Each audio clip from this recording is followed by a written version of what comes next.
Good evening and welcome to our Wednesday live, y'all. It is January 21st, 2026, and we only have a couple of more weeks left of this amazing month of January. Thank you so much for joining me. I am Sonia, host of Prim and Proper Sports, and I hope everyone is doing well tonight.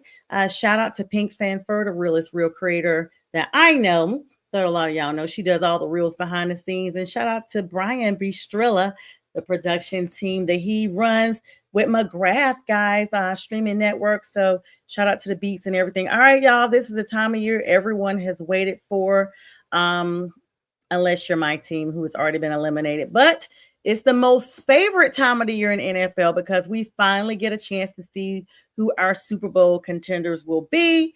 And y'all, this is so funny. It is literally going to be Sean versus Mike on both sides of the ball for the AFC and the NFC divisionals that are this weekend on Sunday at 3:30 p.m. Eastern Standard Time, as well as 6:30 p.m. Eastern Standard Time. Both games will go down this weekend, this Sunday, I should say, beginning of next week.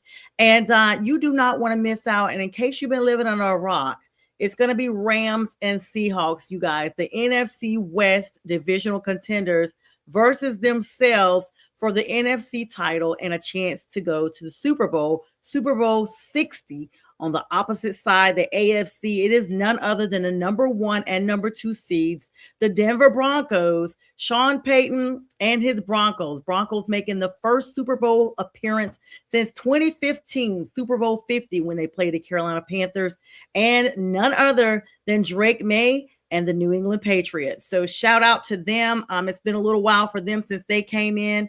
And shout out to all of you guys. Please come on and say hi. I don't have a guest tonight. It's just me. So I'll put your comments on when I see them. Hi, Jeffrey. Hope you're doing well. Thank you so much for always showing love. You guys make sure you share the live here. Jeffrey, yeah, I know about the Panthers and all that good stuff. And thank you so much to the other platforms, the other pages out there. Keep pounding all of those networks. Truth be told, the NFC pages and various teams that are allowing me to share this live stream. Thank you so very much, and to the UFL leagues out there as well. All right, so this is the opening drive, y'all. Since I'm laying this out this way solo dolo, I'm going to give you guys a guided tour into what tonight's going to be out in Midway. We're going to have a special treat. We're going to be shouting out Pearson Jones, have a special commercial presentation for her. Have your phones on standby because her QR codes will be populated during that time. And you want to make sure, there's been a lot of people wanting to donate to her scholarship drive. That is my niece. So if you are interested in doing so, she thanks you for all your support. No amount's too small. The popcorn drive, she's doing a raffle, everything right now, all that will be populated here at the 9:30 hour. All right. So it's championship week, and those matches are set up. This is a league in transition, though, guys. This is not just about the NFC, AFC matchups. You have to know that it's always something that kind of is in the backdrop. It's always something that lingers, that kind of takes away that shine. One year was Marshawn Lynch hanging up his cleats, and it kind of overshadowed, what was going on with the playoffs. And then it's something else going on here. What's up, Robert? Robert Wardell, always a big supporter of the show. He said, I got Hawks versus Pats. Hawks win Super Bowl. Well, I will actually agree that it's probably going to be the Hawks versus the Pats. And I think the Pats are going to win it. At least, it looks that way. I don't know. Drake May coming in. We'll talk about that in just a little bit. This is his rookie appearance in the Super Bowl. Only 2 seasons in. And let's be clear, guys, even though this is his second year, rookie contracts are for a reason. They're usually like the first 3 to 5 years that are players with a team coming out of college. There's that eligibility period where he is trying to prove himself in the league and to his team.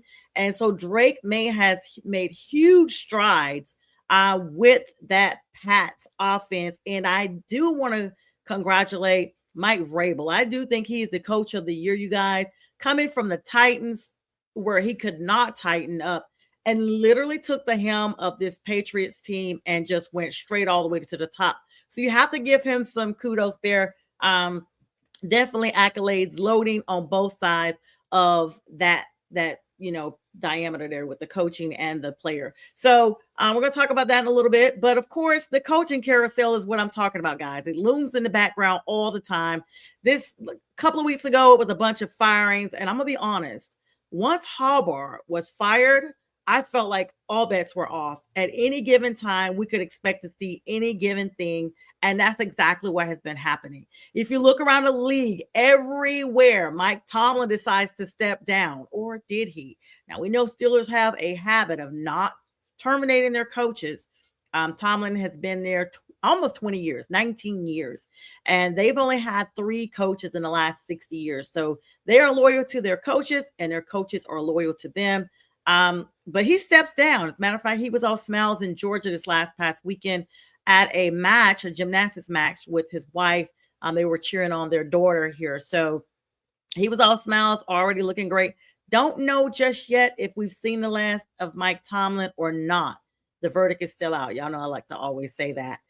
He may just need a reprieve. He'd been hinting around about this for the last couple of seasons, and this was just it. So, of course, Steelers got their hiring caps on. Miami ended up firing, McDaniel. He's out there looking for a job. It's literally 10 coaches at this point that were or are still jobless and vacancies. So let's run through those here. Buffalo, the biggest news, guys, since I last saw y'all was, even though Buffalo went all the way up to the pre-AFC divisional, the Bills fired Sean McDermott. Now, to me, that was a shock. Even though I told you guys all bets were off once I saw Harbaugh get fired by the Ravens, I was genuinely shocked about Sean McDermott being terminated. I mean, in my opinion, you got the team almost there. I guess almost doesn't count. But let's be clear, y'all. This was a matchup this year without Lamar Jackson, without Patrick Mahomes, without all the nemesis that everybody knew that Josh Allen faced. And this had to be his year. 5 turnovers, 3 resulting in points during a crucial matchup, literally an emotional postseason conference and camera appearance and all the stuff he's been on social media crying and what have you. And none of that even mattered. Now, I have a theory about it. You can't ever say that you're against the refs in the NFL. You cannot say that. You can't say you're against the league. You can't say any of that. We've seen this over and over, like revisionist history, Colin Kaepernick, the knee thing, all the way up. Everyone starts just getting dropped off. Or even if you're a problem in the locker room, Brandon Marshall, who was with the Jets, who was with the Bears, now he's a commentator. Dez Bryant, known to be just negative. The Cowboys rumoredly blackballed him. Saints picked him up during the practice, during him actually practicing with the team before the season even started. He has an Achilles injury and never comes back as of today in the league. So, Bills, McDermott, in his press conference right after the game, I literally thought it was AI, y'all. He comes out, he talks about the critical turnover, interception, what have you, and he says that it didn't go their way. And he literally comes out and says, I'm riding with the Bills on this. I know it didn't go our way. Like, basically, that shouldn't have happened. Next morning, he's terminated. So in my mind, even though people are saying, hey, it's probably because, the writing was on the wall anyway, I think that may have been a catalyst. Sean McDermott, 9 years with Buffalo, no championship. You guys know the history of the Bills. 4, 1, 2, 3, 4, back to back to back to back Super Bowl appearances. Now, you talk about being one and done here every 10 years, every 15 years. I cannot imagine the agony that Bills fans felt after the first time they were disappointed. But the hype that they had to go through to get back that second time, you know how hard it is to go back to the Super Bowl, guys? It's almost like an anomaly for that to even occur. Well, the Bills went 4 times in the 90s. Look it up if you don't know about it, young people. They went, and they are still ringless. All right, so what's up, Steve-O? Yeah, your Niners. We'll talk about them in just a minute. Robert says either the Rams or the Hawks. The AFC does not stand a chance. The NFC Championship winner will be your winner. All right, well, there's some teams out there from the NFC that say they want an NFC representative. I'm one of those that both of those teams tore my team up, and I don't have no time for it. In fact, since Steve-O brought it up, we'll talk about all that in just a minute about the Niners. I don't know. Is Shanahan on the chopping block? Like, how do you gauge who's on the chopping block and who's not? Let's move on, guys. All right. So Buffalo is now in a new era. As I was speaking about them, they had a press conference today with the Bills owner Terry Pagula and the general manager Brandon Beane, and the McDermott fallout. Basically, there was some issues going on with them. It was a January scar, is what it's being called. And it was because of the comment regarding the loss in Denver. Josh Allen is going to have to step all the way up next season, but they're actually giving him some vocalness in the next coaching hire. So we'll see. I don't know, guys. I think that window is slowly closing. Every year we want to look at teams and say, oh, no, they'll be back. I don't know how you even figure that. What's up to my brother, Marcus? Hey, Marcus, I almost asked if you're going to be available tonight because your Pats are in it. And I hope you are doing well. He said the Pats will figure out a way. That's his team. That's my brother, my real brother, guys. Love you, bro. Thanks for supporting us always. And what's up, Nikki, Tally Jag, Jayville? They got eliminated right around the time the Panthers did. Duval, their coach got big things popping down there. So you guys will be back. Good evening to you, Nikki. What's up, Yoli? Another playoff contender that was recently eliminated. The Green Bay Packers packed up their lockers the last few days and is out. And what's up, Linda? Hi, everybody coming on tonight. Thank you guys so much. What's up, Pink? I gave you a shout earlier, boo. Thank you so much. All right, guys. So yeah, the Harbor. This is what the trigger for the entire firing. I don't think we've seen this many coaches flying off the shelves like a clearance day. I don't know, at clearance at Walmart. I guess you could say that.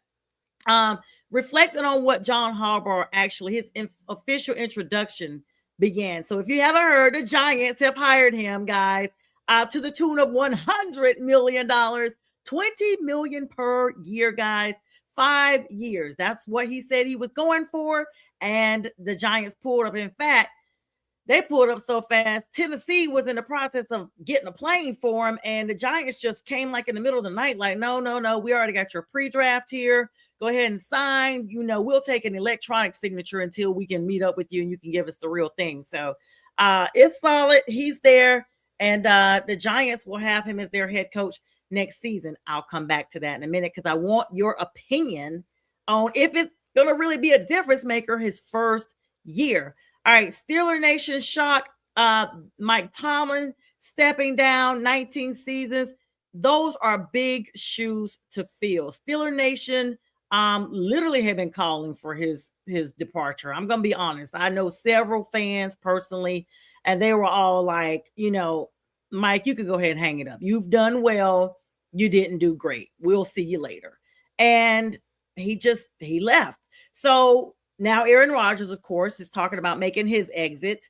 There's a couple of big players that they're saying may not be coming back because their contracts were up anyway. And they just don't know who's going to be filling those shoes right now. Of course, Arthur Smith's still the OC there. No word on if he's been offered a head coaching position. If you guys don't know who he is, he's the former Falcons head coach. So they're going to be definitely bringing him in there. I guess, as a consult at this point. Yeah, Nikki. Yes. The Jags are definitely getting it done. Biggest come up, getting the coach over there from Tampa Bay to move up, and just Cohen. He brought a lot of stuff to the JVL. And I really thought you guys were going to go a little further, but hey, there's always next season. Everybody's 0-0 right now.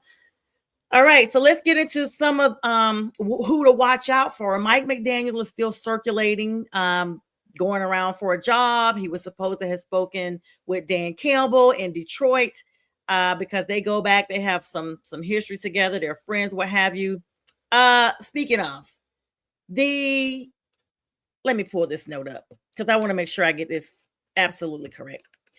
The Detroit Lions, guys, who have not been in the playoffs this year. They finished around the same tune that the Panthers did. But last year were 15-2. Really, really, really good team. They go out and they don't even get anybody. They get like nobody whatsoever. They went and got the Cardinals. Oh my goodness, guys. I can't make this stuff up. They went and got the Cardinals for their actual offensive coordinator position. And I have no idea why. It's not going to be advantageous. Danny Smith. Um, excuse me. Let me back this all the way up. Let me pull you to what the Lions did with this Cardinals person first. So there's a lot that I've got to tell you guys about. Drew Petzing. He was hired from the Cardinals offense to go to Detroit's offense, and he won less games than they did. I do not know why. They said it's a Dan Campbell direct hire. So I don't know. I don't know. In my mind, I feel like with the John Harbaugh firing this season, it's a trigger for next season as well. It's a trickle down effect. And I feel like Dan Campbell, if he doesn't pull it out some kind of way next season, especially after appointing his own appointment of this offensive coordinator from the Cardinals, he may be the next person that we're talking about is on the chopping block. But that's a year removed, and I just wanted to put that on you guys' radar so that you can know what to be out for. All right. Another person that was moved around that I was shocked about, the Tampa Bay, everybody complained. They cleaned house except for Todd Bowles down in Tampa. So what they did, they got rid of everybody except for him. But they went ahead and brought in Danny Smith as their special teams coordinator from Pittsburgh. I told you guys, once Tomlin stepped down in Pittsburgh, everybody is like clearing out of their players, everything. I don't know what's going to happen, but I bet Steelers fans are frantic right about now. But having this guy as your special teams coordinator is exactly what Tampa Bay needed. Not that I want to boost them up, to be the closer of all those games that they lost this season. Like, they lost several games that came down to special teams plays, and you were just like, what happened? And so get ready for Tampa Bay to try to bounce back at least a little bit before next season with this hire. All right, let me go back to my main little page here that I was talking to you guys about. All right, so once you look for that, and coaching are coming throughout, everybody's getting hired and what have you, the verdict is still out on everybody else. Let's talk about these championship games here. And in about 9 minutes, we will do a pause for the special commercial presentation. Have your phones ready, like I said in the beginning of the show. For the QR codes, they're going to be populating for my niece who's on the scholarship run. Every dollar she gets to keep, and Delta Sigma Theta will match it if she wins the overall contest of raising the most money. Of course, Pearson has committed to UNC Charlotte for the fall. I cannot believe my girl is literally graduating. She's an honors student, and she plays basketball. She's a cheerleader. She just was crowned Miss Homecoming Queen for Southwest Guilford. Very well accomplished, and she is very involved with her church, Sharp Road Church of Christ in Greensboro. So shout out to her. Shout out to her parents, Anissa and JT Jones, and shout out to all of you who have been so supportive to her. So we'll play that commercial here at that 9:30 mark. All right, let's talk about these games, y'all. 3:00, the AFC game kicks off. Your New England Patriots versus their Denver Broncos. The Drake May evolution. This is where it's going to come down to the line where we see Super Bowl caliber Drake May. I am absolutely impressed. He is from the University of Chapel Hill, UNC, just UNC. And he has risen to fame so very quickly. The fact that we're looking for that is going to be pretty big, considering, believe it or not, the Patriots have to travel because Denver got the number 1 seed. And so they're going to Mile High, where the altitude is what? Mile High. So it's going to come down to physicality. You're going to see the oxygen tanks going and what have you. They're literally also traveling by coastal. So that game is kicking off at 3 p.m. Eastern Standard Time. It will be aired on CBS. This is the No Bo reality, discussing the impact of him being out. He had you know, all the stuff that Denver has gone through. Bo Nix went through his ankle surgery today. Just crucial, crushing for Denver. A lot of us didn't even know that injury had happened. Let me put a pause there and address this comment, and I'll come back. Yeah, Brent, Jim Harbaugh knew Mike McDaniel wasn't a fit, but could score a lot of points for a season and move on. Lions might regret that. Wow, that's big. That's really big. That's big. Yeah, so there's that. But anyway, Bo had this surgery. He said next year when they play a real schedule will be Drake's test. Yeah, that's true. That's true, Robert. A real schedule, because you guys know a lot of these teams did have like not that tough of a schedule. I'm gonna put it out there. The Panthers had one of the most toughest schedules in NFL, and I'm not saying as a fan. I'm saying that because it's been said. So, but anyway, no one saw this injury, y'all. But for this game going into overtime, we probably would still have Bo Nix in the AFC Championship. That's the part that really bothers me the most. But for the overtime, this wasn't even a regulation injury.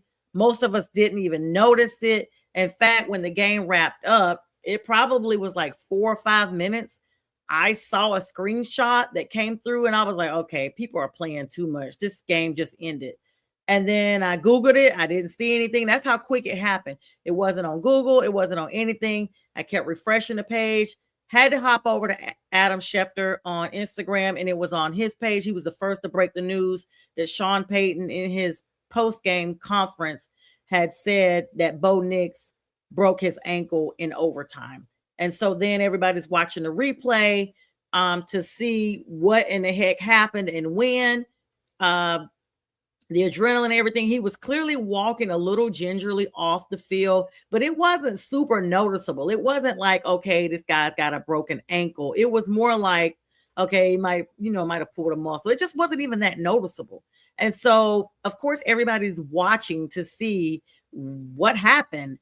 But yeah, significant break. He's had surgery today. It was successful. And so Denver is gonna be reliant on whatever the run game they can come up with. That's going to be the difference maker. They are getting in Mac Jones, who has not taken a snap in 3 seasons, y'all.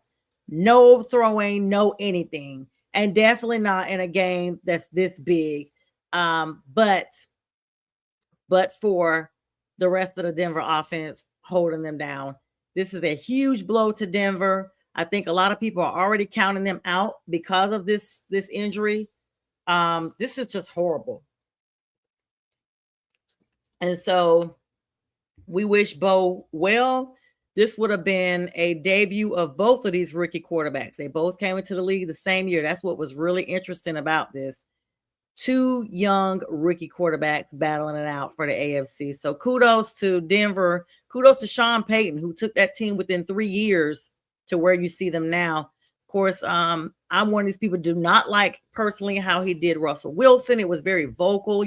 I know about, maybe you don't want to have this player, but just he was so outwardly disrespectful about it that it made me just have a sour taste in my mouth about it. But this game's going to come down to the wire probably. Hopefully Drake can still play like he's playing, and then I just see it being really, really bad from there. If Denver can't stay in this game, even at home, just get ready for a bad blowout. And I'm thinking that a lot of people are counting Denver out, even though they're the home team. And I may be one of those people as well.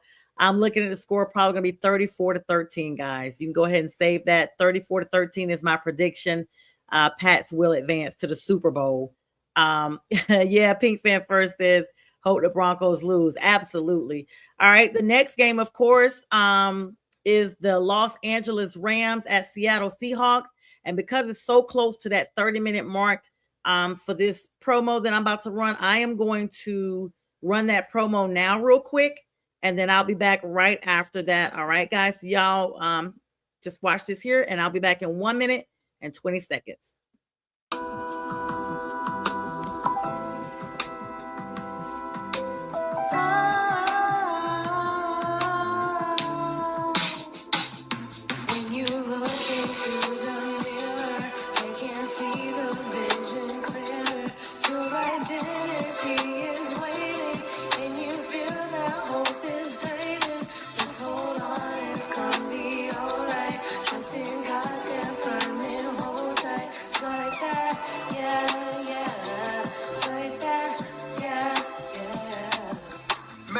tested, time tested, uncontested. Can't mess with the King of Kings and Lord of Lords when I'm in his presence.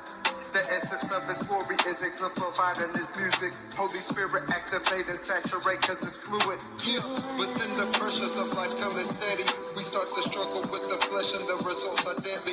The devil whispers that you'll never measure up in your quest. And guilt can fester in your heart and you forget that you're blessed. You need to know you're not alone. It's part of living this life. This world is not our home, just keep up your plight. You win some, you lose some, you live to fight another day like Pops on Friday right before the big fight. Alright, but understand that when you look in the mirror, the God above made you a masterpiece, the vision is clearer, nearer. All right, and shout out to Chuck, and that's Pearson actually on the tracks with her own song there. It's like that. So thank you so much for your support and good luck to you, Pearson. We'll be running that promo every show that I'm on. So you guys, if you didn't get a chance to look at it in detail, you can always watch the replay and go from there. All right, let's talk about this NFC game, guys. Our division, the Los Angeles Rams versus the Seattle Seahawks. Those guys are in their own division, guys. This is when they are actually playing each other for the third time. And sometimes third times can be the charm. Thank you so much, Pink. She says, congrats, Pearson, on all of your accomplishments. Guys, this is one of those things that it's just like, okay. I never really thought that this game would actually come down to these guys seeing each other for yet another time. I just did not plan on that. I don't know another way to even phrase it. I did not plan on them seeing each other because, of course, hang on, let me make sure my screen is good here. Because the fact that the Rams literally beat us so bad, you know, they beat the Panthers so bad that we want them out. We want them out quicker than a fire gets extinguished. And so I know that, you know, people think it's a hater, whatever. It could be a hater. I'm going to just be a hater. I want the Rams out. They put a video out before our game about snatching hearts. And it just was, they really didn't do all that. We literally lost the game. It was a close game. Vegas was giving us 10 points. I'm just probably not going to get over that. They were giving us a 10-point defeat, and we showed them. So with that being said, I am not confident that the Rams can do anything. And when they lose, Rams fans, if you're watching, because I do have some people I know that are Rams fans, I will be personally applauding. So this is a rivalry rematch. We said at the beginning of the season, and we're probably midway this season. We said at the beginning, watch out for the NFC West. We knew they had a lot of talent. And mid-season, we were like, hold on, the NFC West is literally the best as far as the best division in the league. And they have proven it. And it is for the NFC divisional, the NFC title. The person goes to Super Bowl. It's the Rams and the Seahawks. Now, after the Rams knocked out the Panthers and then the Bears, it's basically coming out, can they even take care of Seattle at Lumen Field? So that's the thing. Seattle has home field advantage. And y'all know they just came off of a bye. They're chilling. They have that 1 week that was a way back. They needed that and they appreciated that. And so here it is. Now it's their turn. Like you said, Pink, they barely won the last few games, and Atlanta beat them. You know, Atlanta freaking beat them. Y'all are not all that. All right, so it's going to come down to Stafford versus the McDonald defense. It's going to be tactical chess match of the week. You're going to look at these teams. They know each other very well. The momentum has been there between these teams. The rivalry has been there between these teams, and we're going to see it. The sad thing, guys, Seattle just beat the 49ers so bad a couple of weeks ago that they were still bumped up and bruised when they came into this postseason, and they just could not hang. I mean, CMC, Purdy, everybody. We know George Kittle went down. He's out for the season with an Achilles. I mean, it was just game over for them so quick. And so I just hope the same thing happens to the Rams. Of course, 49ers are in the same division with the Seahawks. Now they've been tossed out. It's time for the Rams to definitely get tossed out. That tossed out will make me feel just as good as if the Panthers had won the Super Bowl. That's how thrilled I will be when they get trashed up out of there. And Brent has a good point. Stafford is hated by so many. Of course, former Detroit Lion quarterback, but he's not convinced that Darnold can deliver. And see, that's what it's going to come down to, Brent. Are we going to see Seattle Seahawks Darnold for the duration, or are we going to get glimpses of Jets Darnold, or Carolina's Darnold, or Minnesota's Darnold, or backup QB Darnold? But shout out to him. He did what a lot of quarterbacks don't do. We thought as soon as we saw him fade to the backup role in San Francisco that we had probably seen, or was it the Rams? We thought we'd probably seen the last of Sam Darnold.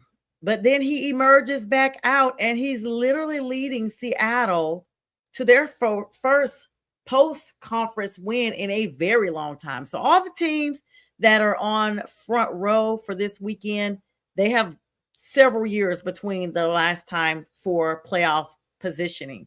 All right, but this is the thing, the injury report. I got to bring y'all the injury report. Key injuries. The Denver and New England game. At today's practice, the Broncos' J.K. Dobbins, he did come back as a limited participant. He's been battling a foot injury. He was limited in practice on today. That's going to be a big boost for the backfield if he plays in the game. Not if. They're definitely trying to push these guys into definitely playing. And for the Patriots, LB Harold Landry, he's been having some knee issues. And Marty Mapu, the hip injury he was battling, both were DNP today. So they didn't practice. And that is going to show some defensive depth chart concerns on the field for the Patriots. On Seattle's side, for their practice, for that specific game, the NFC matchup, Sam Darnold has been still battling those oblique injuries, but of course he's going to play, but he was limited today in practice. He says he's feeling good, and they're just basically being cautionary at this point. They're just watching his throwing velocity and seeing how that goes. And then the Rams safety, Quentin Lake, is out today with an illness, undisclosed illness. You guys know the flu is running rampant. So he'll probably be playing on game day. It's going to be a game day decision probably. Just a little sniffle, and he'll be okay. Some roster moves that you guys need to know about. And let's be clear, there's going to be some more people that are moved around before kickoff on Sunday. So Friday night with the fellas will be here. We'll be here at 9 p.m. You'll probably have an extensive list of who's in and who's out by that time. That'll probably be materialized so I can finalize that with you guys. There were some big roster moves behind the scenes. I told you guys it's not about just the playoffs this week. It's also about roster moves. Y'all, I don't know what's going on with Stephon Diggs' brother, Trayvon Diggs, but after only playing 2 games, he has now been waived again, this time by the Packers. He cleared the waivers. He was released by the Packers, but we don't know where he's going to go. The corner, I mean, I don't know if there's issues beyond the field that we're not seeing, but he's looking for a home right now, guys. So Trayvon Diggs looking for a home. This is the thing right here. Let me plug back in Josh Allen. So apparently it came out that he may be undergoing a foot procedure. Now that the season is over, this is something that no one's really talked about a lot. And this is a strong possibility now that the season is over with. Josh Allen is contemplating having a foot procedure. No other details right now. They'll probably release those in the coming days. But best of wishes to him as he recovers from that. And Pink says Seattle did what Panthers didn't do in 2023, built around the quarterback. Yep, that's when Sam was with us and we were going through a lot of changes, coaching, ownership, and quarterback, as well as roster changes in Carolina. I hope we finally settled down. All right, so let's look at the 2-minute drill here, guys. This is my Pantherette perspective. The offseason, guys, we're going to look at it. There's a brief look at Carolina, of course, the Panthers' path forward after the wild card exit. I believe we're picking at number 19 in the draft. Number 19, I think, is our draft position. And you just got to look at how everything's playing out. It's just been a lot of moving around. There's a lot of coaches that are still looking for jobs, a lot of players that are moving around, a lot of contracts that are up, negotiations going on here and there. And I do want to plug in this because I want to get your perspective. So, Stephon Diggs, I talked about Trayvon Diggs, his brother. Stephon Diggs, New England Patriots, has this big game coming up. He has an arraignment set for the 23rd, which is Friday, for charges for strangulation, some domestic related type charges, not against Cardi B, but against a female chef that was working with him or for him. And I want to know if you guys think that that's going to be implications for his appearing on Sunday for the playoff game. Now, let me just tell you guys from a legal perspective. No, I'm not a lawyer yet, but I have worked in the courts for a while. An arraignment is just facing your official charges, and at sometimes it's usually a bond hearing if the person has remained in custody. But Stephon Diggs is going to be facing these charges, and it's going to be interesting to see because the league has said, hey, we're on a wait and see right now with what happens with him. I'm wondering if anything happens until after the postseason because they don't want to take a chance of losing your star receiver. I mean, he has this revenge and run. He basically had a solid performance in the divisional win over his former team, the Texans. You guys know he was a Texan. He had 4 passes and 40 yards, which means around 10 yards per carry. And he had a crucial touchdown from Drake May. So we know that Drake targets him quite a bit. That's his right-hand man. They're Batman and Robin. But even though he just secured his 7th career 1,000-yard season, congratulations to him, which means he's fully recovered from the 2024 injury he had. You guys remember he had the ACL tear that ended his stint in Houston. Everybody didn't know if he was going to come back from that. You know, these ACL tears can be tricky. He's been solid with Drake May. He's been a safety blanket, in fact, for him. Someone that Drake can kind of look to from a football perspective, from a sports perspective, and mature with the organization. The thing is, he actually was on social media with a sweatshirt on, a hoodie, go figure, that said, I need a hug. Basically talking about, I guess, hinting around what things were going on. He's now got a civil assault allegation in addition to this whole thing, this cloud. That lawsuit that I told you guys about earlier with the strangulation, domestic stuff. And another thing has been tossed in there, a paternity suit. Go figure. I mean, that happens all the time. He did have a post-game interview this past Sunday where he literally looked like he was in tears, y'all. I mean, he's literally said, I've been through a lot. Even just throughout this 1 year, he was like, he's just super thankful it didn't go another way. So I don't know what all that we didn't know, but we just know he still has a lot that he has to deal with. You know, it's just been very, very chaotic. So I don't know. Patriots fans, they're definitely banking on him being there. Definitely need him to be there. And so, you know, it's going to come down to, I don't know what, I don't think it's not like a judge is going to take him into custody or anything like that on Friday. And in fact, I really expect his lawyers to get involved and get it continuable and all that stuff. And so that will be important to see because you just don't want that type of attention before such a big game. All right. So let me close out with another legal bit here. You guys know about Antonio Brown. It's just such a fall from grace. I have to just kind of have these segments sometimes when it's just me. And that way I can give y'all like a clear perspective and it's kind of like unfiltered and I don't have anybody like go against me and I just acknowledge your comments, but I still get to say what I want to say.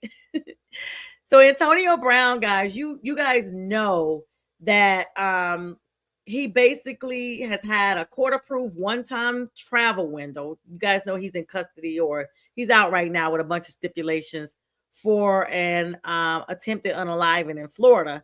He went to Dubai, fled to Dubai. They finally went and got him or whatever. He's self extradited back. And so he's currently in Tampa, and he's just got permission to leave his Miami house arrest for work. So I guess he's going to be working somewhere. He's actually going to be doing music studio sessions, guys. Can you believe that? So I guess he's pursuing rap now. And he's signed with Energetic Exotic, which is a luxury car rental company out of Miami, that he's doing like some type of spokesman stuff with them.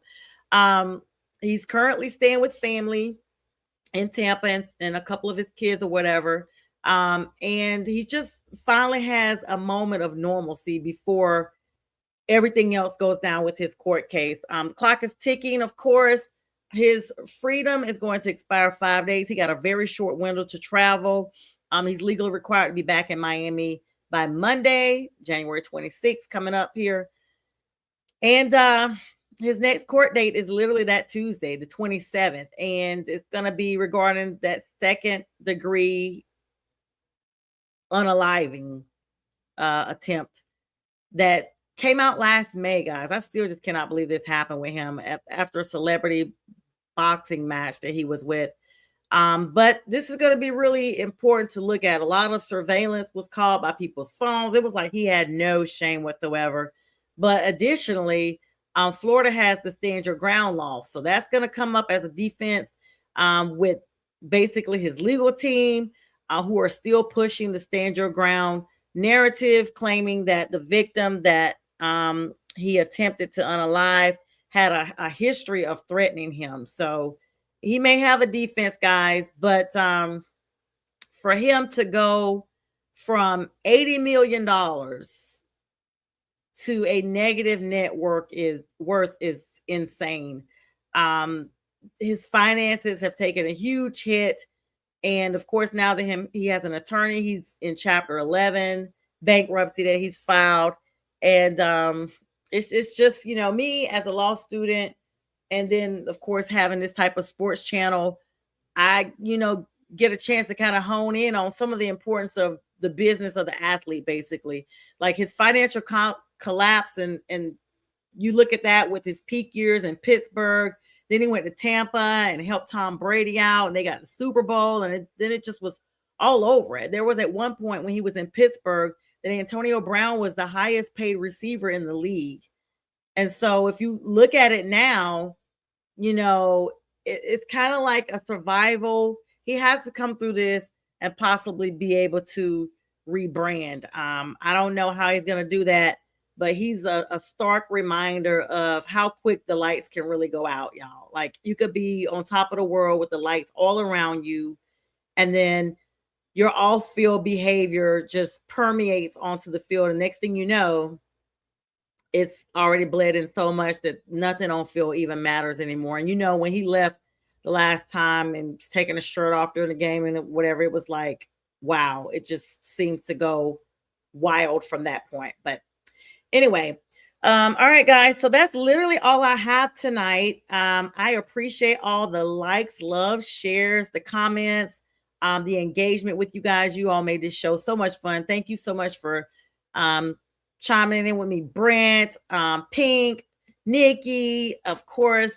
Steve-O was here. Robert Wardell, Linda, Yoli, Tally Jag, Nikki. I appreciate you guys. And Jeffrey, I appreciate all of you all. And for everyone on social media, as well as YouTube and TikTok and all that good stuff, I appreciate you guys so much.